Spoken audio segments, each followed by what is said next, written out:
isang malaking hakbang para sa kapayapaan at kaunlaran sa Bangsamoro. Pinangunahan ni Pangulong Ferdinand R. Marcos Jr. ang Bawat Bayan Makikinabang at Bangsamoro Government Convergence Program sa Philippine Army Headquarters sa Datu Odin Sinsuat, Maguindanao del Norte. Sa kanyang talumpati, muling iginiit ng Pangulo ang matatag na ugnayan ng National Government at Bangsamoro Government upang maihatid ang mas maraming proyekto at serbisyo sa mga mamamayan ng BRMM.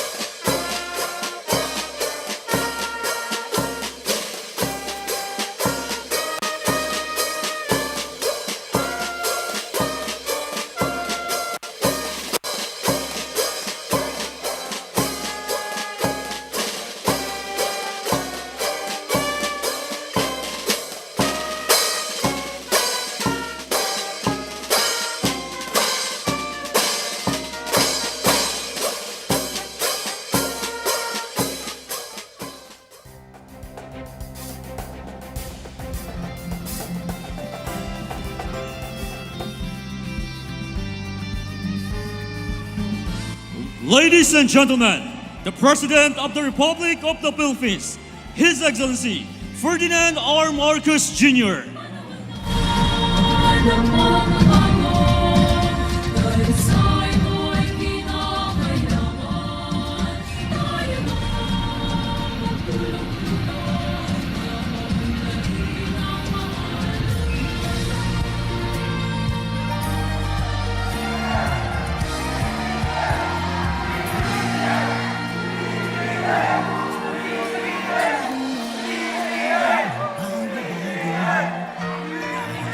Ito ay kinakailangan. Tayo na tulong-tulong, napapundarin ang mahal natin.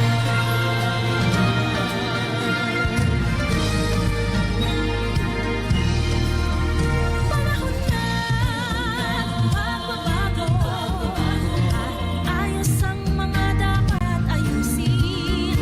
Dapat na tungkulin ng bawat mamamayan dito sa atin. Ang pagbabago patungo sa pag-asenso, magsikap ng mabuti ka nang guminhawa tayo. Ang malaki natin sa mundo at At this point, may we request the President together with the Barmm officials for the ceremonial turnover of various assistance. From the Ministry of Interior and Local Government, Minister Jordan S. Bayam to turn over the assistance worth 20 million pesos to the provinces of the Bangsamoro region for the repositioning of welfare goods and support of disaster risk reduction and management efforts, and 30 million pesos worth of assistance from the Office of the Chief Minister under the Bangsamoro Pangkabuhayan sa ating mga disadvantaged workers or B2PAD program. May we call on Governor Muchib Hataman of Basilan.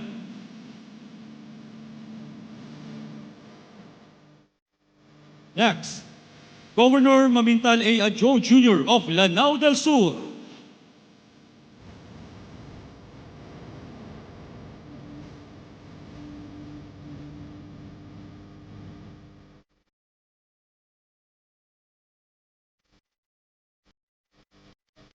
Governor Mamintal A. Adjo Jr. of Lanao del Sur.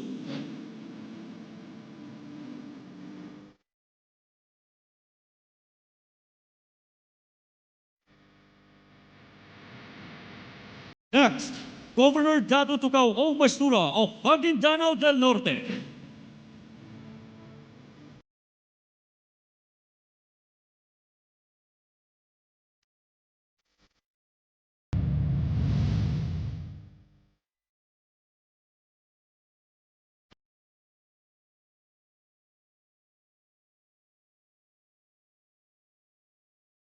Next, Governor Ali M. Mitibang of Maguindanao del Sur.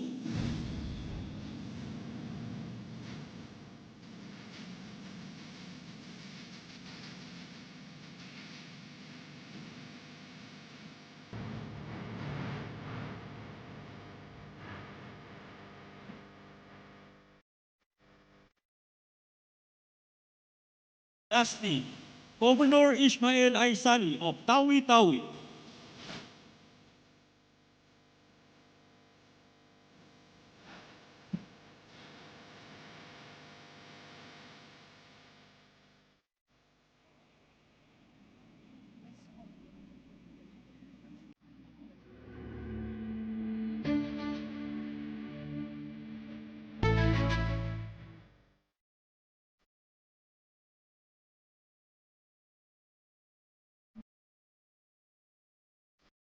Thank you and congratulations to our war governors. May we call on Minister Saidi C. Ali.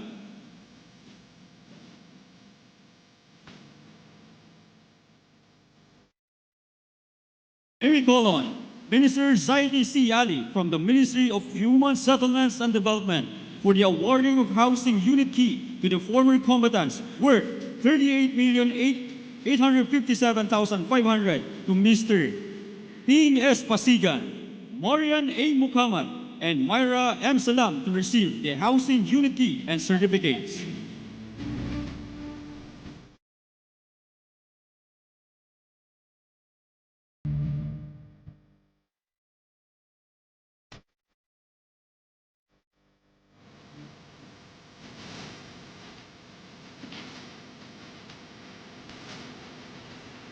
Thank you, beneficiaries. Now, may we call on the Unified Program Management Office of the Special Development Fund, Executive Director, MP Tumanda Antok, for the rehabilitation and humanitarian assistance for the livelihood program to Mujahideen.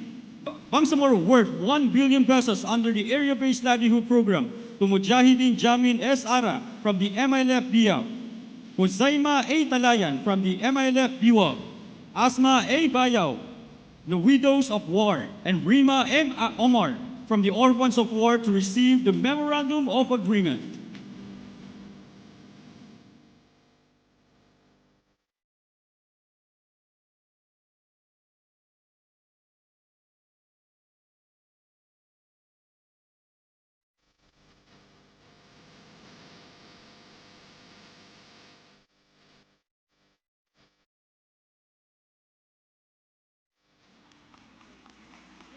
Thank you, combatants.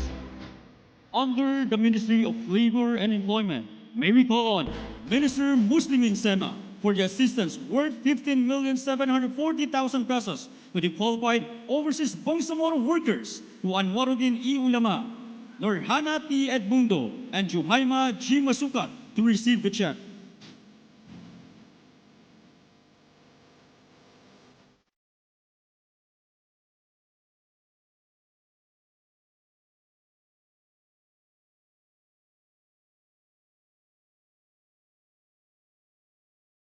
Thank you, overseas Bangsamoro workers.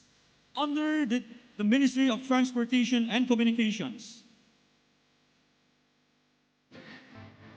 Thank you, overseas Bangsamoro workers. Under the Ministry of Transportation and Communications, may we call on Minister Termizi G. Masahod for the turnover of cash cards worth 18,750,000 pesos to the qualified public utility vehicle drivers and operators in the Bangsamoro Autonomous Region in Muslim Mindanao to Samire Dimasangkay Kamsa, Israfil U. Alpa, and Norodin S. Baliwan to receive the cash cards.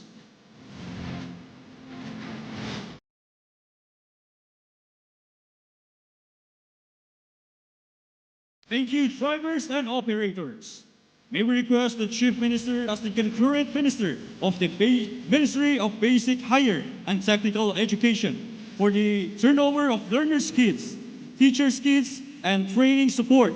Fund assistance worth 883,251,798 pesos to Amaya Kalima Akub Usman, Grace Durado Buagas, Salahuddin Omar Daud to receive the keys and check.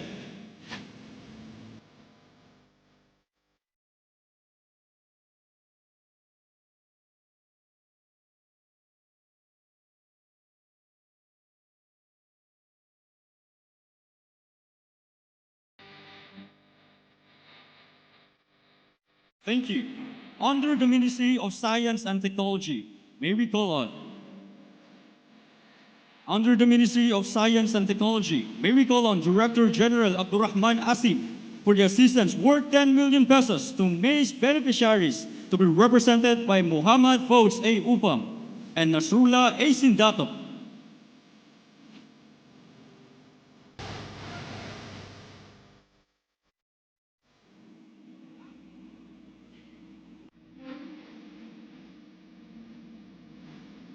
Thank you.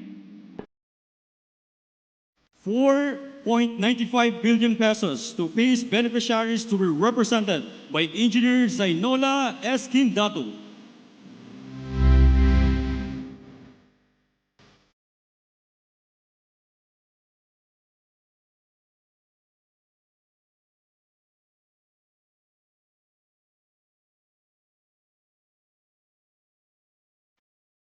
₱4.9 million pesos to PACE beneficiaries to be represented by Engineer Zainola S. Quindato.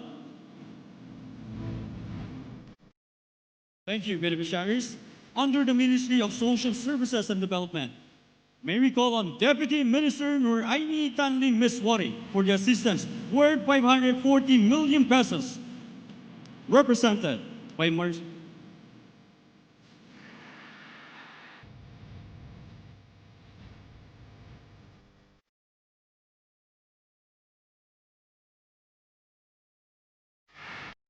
Thank you. 560 million pesos to be represented by Dr. Ishmael Dimaren of Cotabato Regional and Medical Center for B-Cares Program.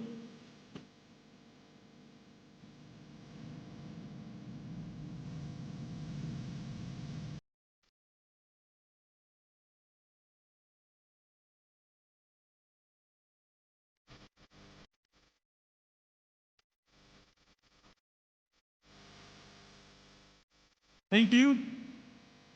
100 million, 122,644,800 million pesos to be represented by Princess Shahara Ghazali for Kupkup Program.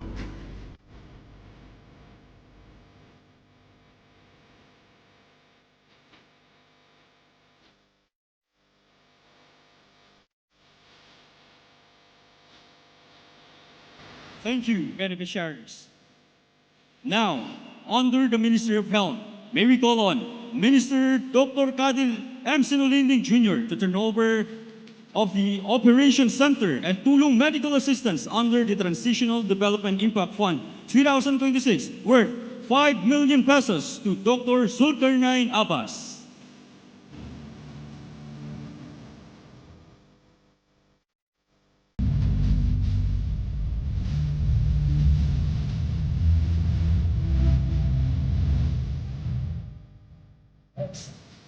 $16.4 million to Dr. Ishmael Dimaren of Cotabato Regional Medical Center and Dr. Haris Macapides of Iranon Provincial Hospital to receive the checks.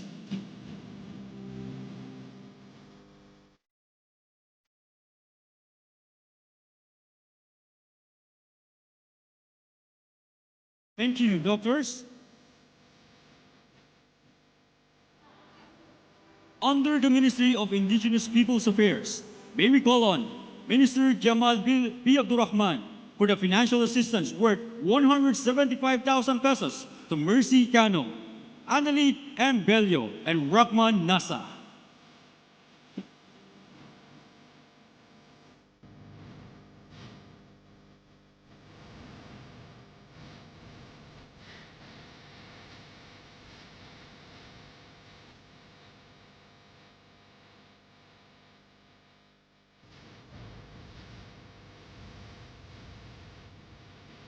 Thank you, beneficiaries. Now, under the Project Tapang, may we call on the Project Manager, Rahim P. Lakua, for the assistance worth of 3,114,750 pesos to Puris Tanilagya, Longgawan, Alan Rigo Rumor, and Fatima Singkala.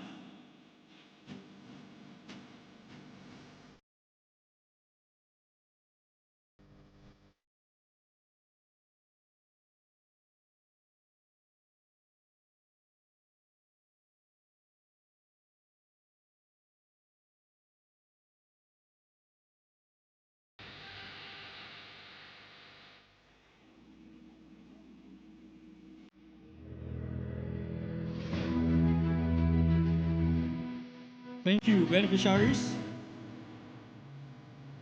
May we call on Minister Abu Nawas El Masdamama from the agri-fisheries sector for the assistance worth 2,063,000 pesos from the Ministry of Agriculture, Fisheries, and Agrarian Reform to Mohamedin Yamadel, Elizabeth Barabate, and Eric Pasudan.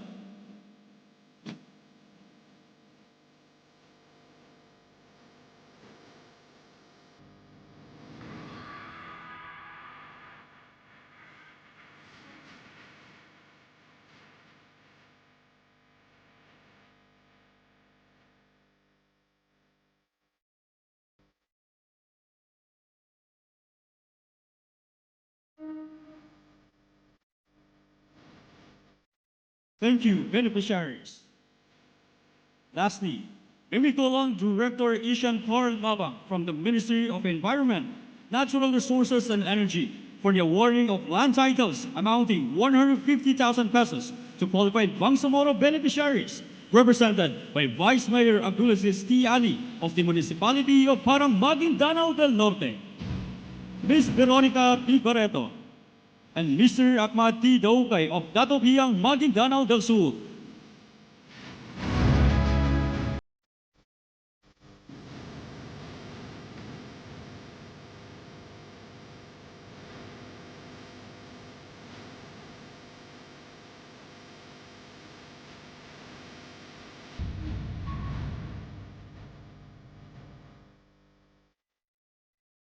Thank you, representatives.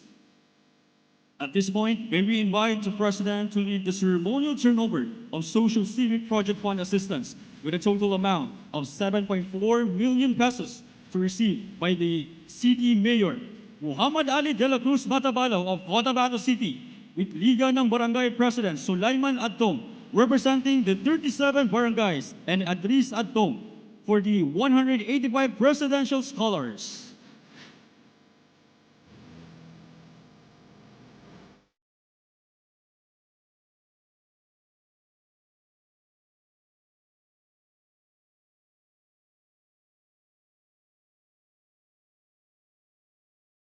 Next, to receive the total of 232.8 million pesos, may we call on Governor Mamintal A. Adjong Jr. of Lanao del Sur with LME President Abdul Rashid M. Balindong representing the 1,164 barangays and Shamina A. Musaiden for the 5,820 presidential scholars.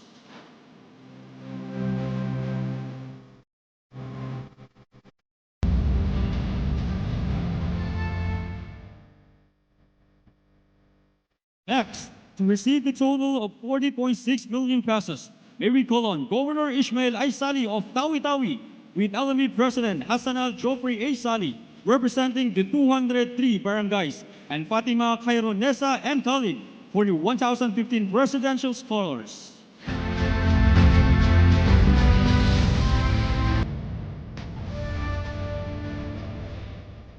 Next, to receive a total of 57.4 million pesos, may we call on Governor Ali M. Timbang of Maguindanao del Sur with LME President Datu Sahud Matalang, representing the 287 barangays, and Marilu Texon for the 1,435 presidential scholars.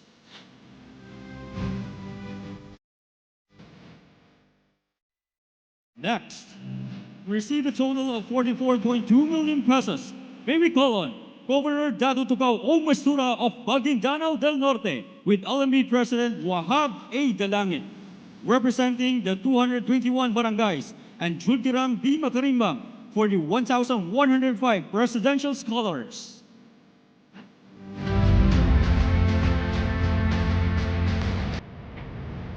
Lastly, to receive a total of 51 million pesos, may we call on Governor Mujib Hataman of Basilan, together with LME President Sarib K. Hataman to represent the 255 barangays, and Saidinin Amir for the 1,275 presidential scholars.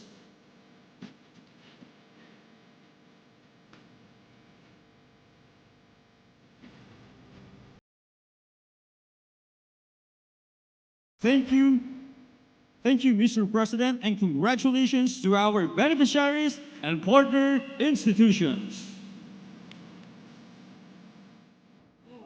At this point, may we call on the Special Assistant to the President, Antonio Ernesto F. Valdameo Jr., to introduce our guest of honor. Ladies and gentlemen, the President of the Republic of the Philippines, His Excellency Ferdinand R. Marcos Jr.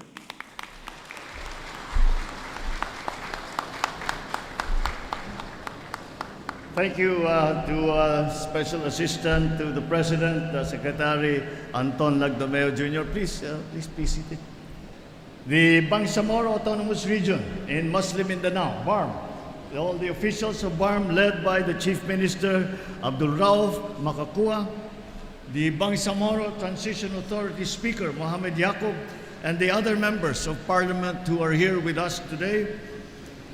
Barmm Ministry of the Interior and Local Government Minister Jordan Bayam, Barmm Local Chief Executives present, fellow workers in government, distinguished guests, ladies and gentlemen, Assalamualaikum.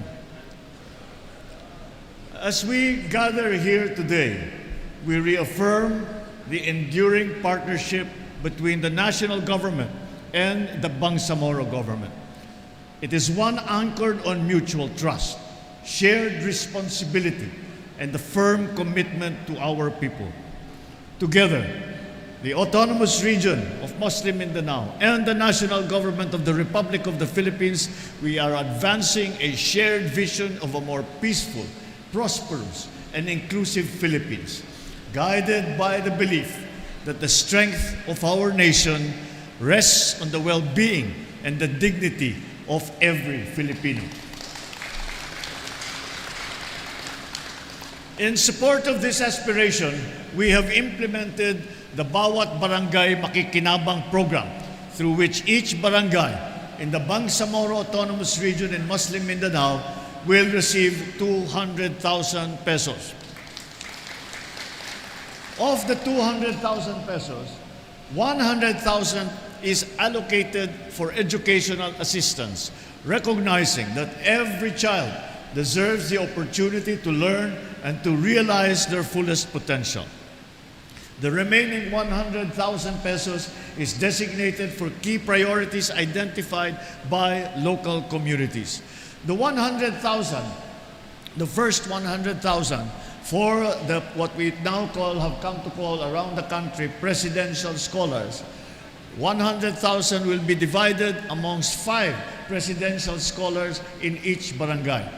Each scholar will receive the amount of 20,000 to help them in their studies para naman ay matitiyak natin na sila ay makakapagtapos.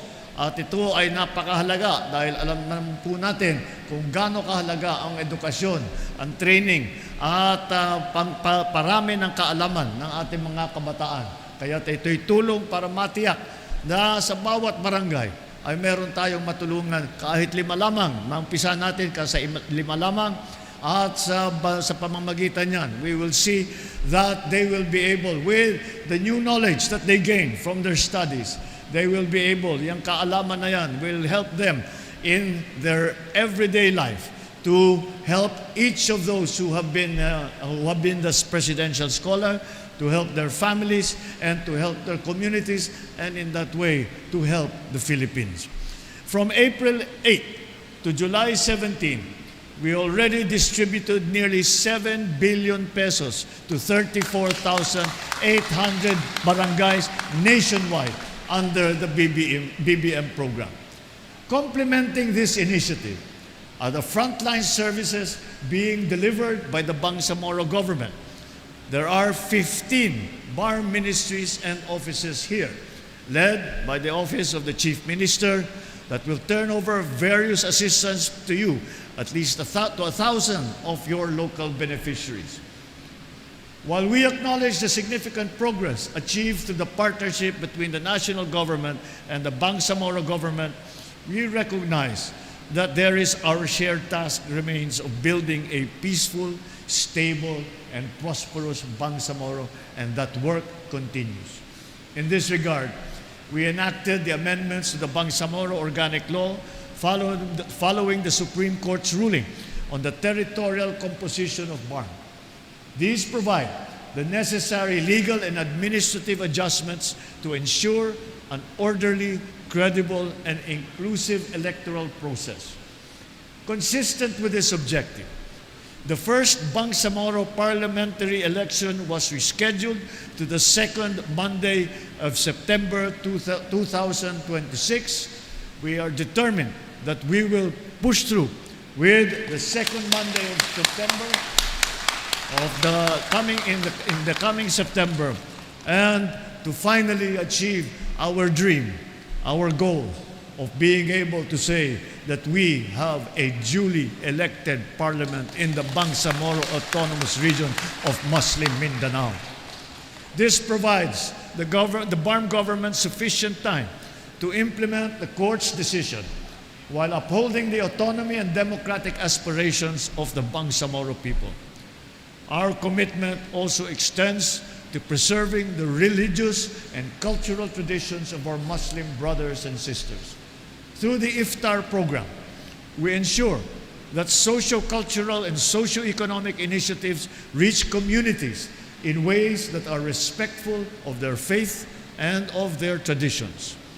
From January 2025 to May 2026, we provided social and basic services, including relief assistance, burial assistance, medical missions, to more than 18,200 beneficiaries.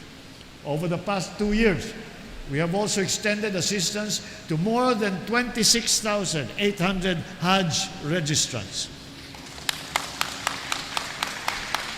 Moving forward, this administration remains steadfast in pursuing reforms that enhance the quality of life of every Filipino, that strengthens the foundations of our economy, and to ensure that no community is left behind. In line with this, we also call upon every Filipino to become an active partner in this shared endeavor. Maximize these opportunities to safeguard your health, to strengthen livelihoods, and to contribute to the continued progress of your communities. Together, let us build a bagong Pilipinas where every Filipino lives with dignity, realizes their aspirations, and shares in a lasting peace and in inclusive progress. Maraming salamat po at mabuhay kayong lahat. Mabuhay ang Barmm! Thank you, Mr. President. I feel And now, so blessed po and happy na of all the students na sa Basilan po, especially sa aming province sa Basilan po, isa po ako sa napili po. Kalaking tulong po ng financial assistance na ito, lalo na po sa enrollment namin, sa pag-procure po ng aming uniform, sa pagbayad ng enrollment, FS, ng aming compre, lalo na po yung father and mother ko, which is senior citizens. So, pwede ko po silang mabilhan ng gamot nila. So, talagang yung ganitong program po is nakakatulong po sa mga underprivileged na students po, talaga gaya na. And I also wanted to extend my appreciation to our President Bongbong Marcos, for this privilege po na maging isa sa mga scholar po ng presidential scholarship. Labis po ako nagpapasalamat sa programa po ni BBM, lalong-lalo na po sa pagtugon niya sa pangangailangan po ng mga farmers. Hindi lang po sa aming lugar, kung hindi sa buong Mindanao po, talagang nakaka-avail po kami ng lahat ng mga program niya.